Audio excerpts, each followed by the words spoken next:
Welcome to Channel AMEC, your insight to the Australian visa system.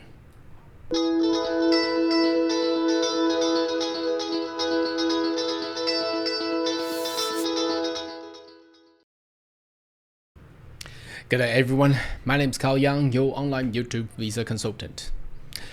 Are you interested about migrating to Australia? Why don't you consider to subscribe to my channel and turn on the bell on the side, so once we have all the updates and news, you'll be the first one getting all the insight.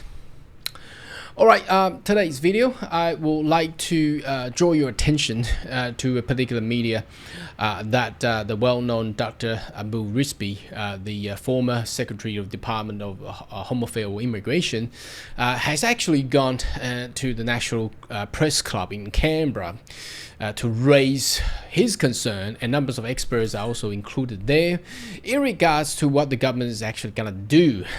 Now obviously from my channel and many of the other migration agents and professionals in the community has also raised the concern in regards to what government has utilized the topic of the actual government and also the opposition with the issue of a housing crisis to actually crash the actual net migration. So net migration becomes a big topic. Now, as of my knowledge, the general public of Australia don't really understand permanent migration and net migration. They see all the foreigners on the road, on the streets, and in the school, they see them as all migrants, but there's actually differences there. So let's have a look at what Dr.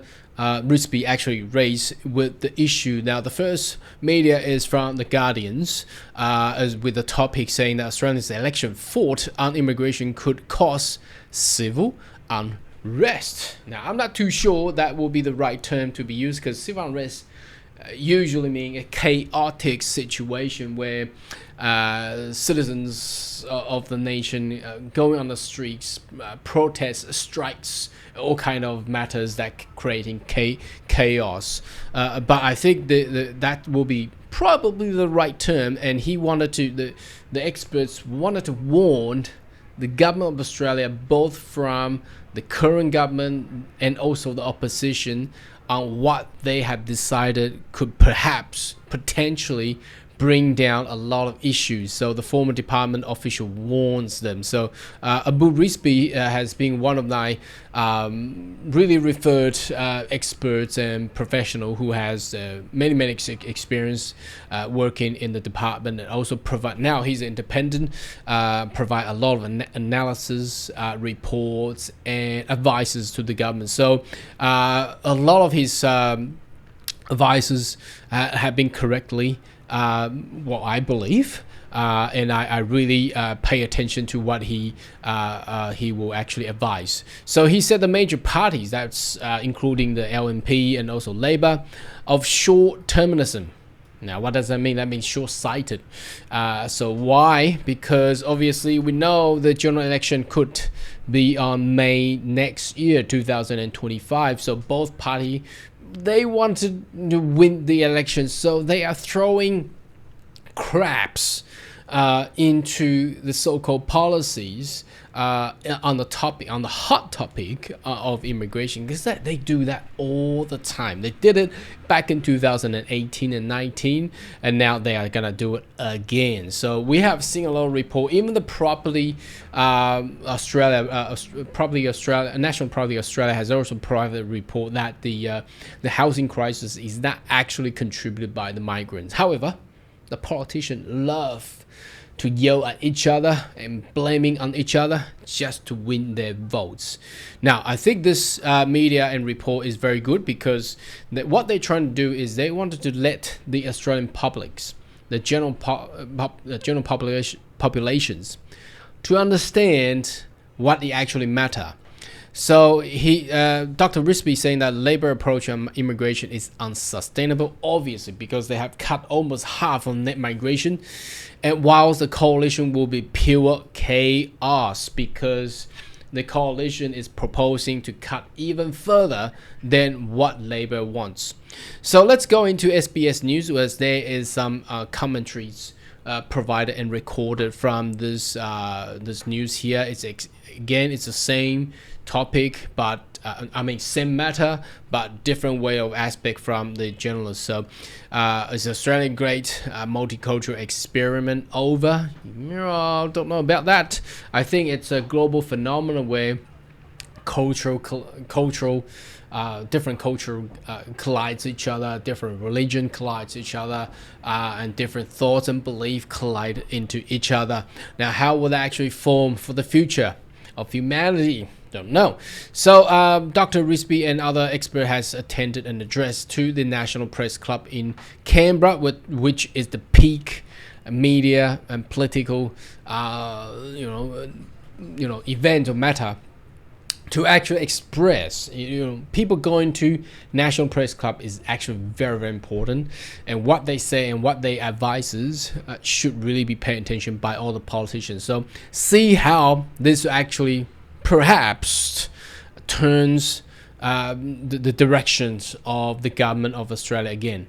So what he actually raises here, let me just briefly explain. He talks about the what this cutting of net migration would actually have. They should really have a long-term target and understand the differences between net migration and permanent migration, because that's where the public of Australia always got it wrong, and they don't understand it. They see all the foreigners on the street again, and what the general public will perceive as all the migrants, but it's different. So permanent migration is obviously, that these people are welcome. They got into certain status and they'll meet all the criteria, and they could and will or already living in Australia permanently, and they have all the social welfare and benefits. Now, temporary migration, that's most of the net migrations. That's all the foreigners coming in and out. Okay, that's students, workers coming in and out, business associates, and also travelers. That's all included in there. So that shouldn't really be counted together. So what he actually believe is we have let's have a look what he. All right, this is the statement he had made. Let's have a read, and then I'll explain further. Is net migration cannot be managed in the same way the government manages migration program. Hitting a specific number of permanent visa issues is well within the capacity of government. So government should really control the numbers of permanent visas. That's the permanent migrations. But for the capacity of the whole net migration is not just an issue for the government. That's what the Dr. Rizvi and the experts are actually advising to the general public of Australia, also the politicians. That is not the case for net migration, given to the measurement issue and the lags involved, because they can't really control. Now, can you imagine it? Can they shut down airport? Well, technically they can in wartime, right? But we're not in a wartime now. So can you actually control numbers of travelers coming in, and once they arrive, they apply for work visa and all that type of other visas or international student? What they're trying to do, government trying to do, is legislate law policies to actually cap the numbers of travelers, especially putting on the pressure on the international students. Okay, and let's continue to go on, and I'll provide my thoughts. The approach of managing net migration will be similar to the way Reserve Bank manages inflation. Now, that is very correct. Now, government and its stakeholder means the industry bodies, should actually come together every quarter or every 2 months, perhaps, to actually check and see how the net migration is actually flowing, rather than having the sole rights from the executive body of the government to actually legislate policies that we have seen today. That is to try to keep net migration within the broad range and take earlier corrective actions if it appears net migration is moving significantly outside of a range. Now, that statement I totally 100% agree with. Now, going back to what they're trying to do with the international student to cap the number from my previous video that we have explained it. First of all, again, that will really create unfairness and unjust situation for institution. Giving you an example, larger university should have more numbers? Well, yeah, naturally, yes, because they got more campuses, yes. So the smaller university or institution should have less numbers, so they will be capped with less numbers. Well, yes, but you got to think about this. So that really restrained the smaller player to actually grow. Well, obviously, if you were in a fair competition, you should allow each other, even if you're big or small or medium, each other will have the same platform to grow their business. So that's the the nature of competitiveness. If you are capping them on different numbers, that they restrict them to grow anymore. So would the business, can a small business, small institution grow anymore if they've been capped with a certain number?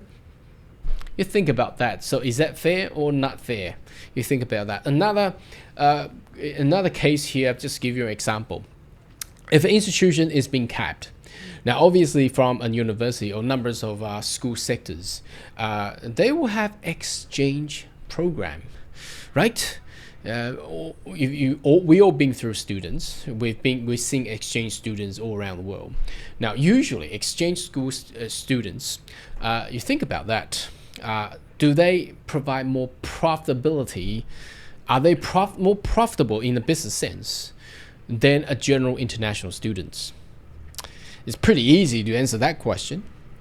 Now, if your numbers of international, because exchange student is also international student too, they're the same category, they apply the same visas. If an institution is capped with numbers, so that means they are limited with numbers. What do?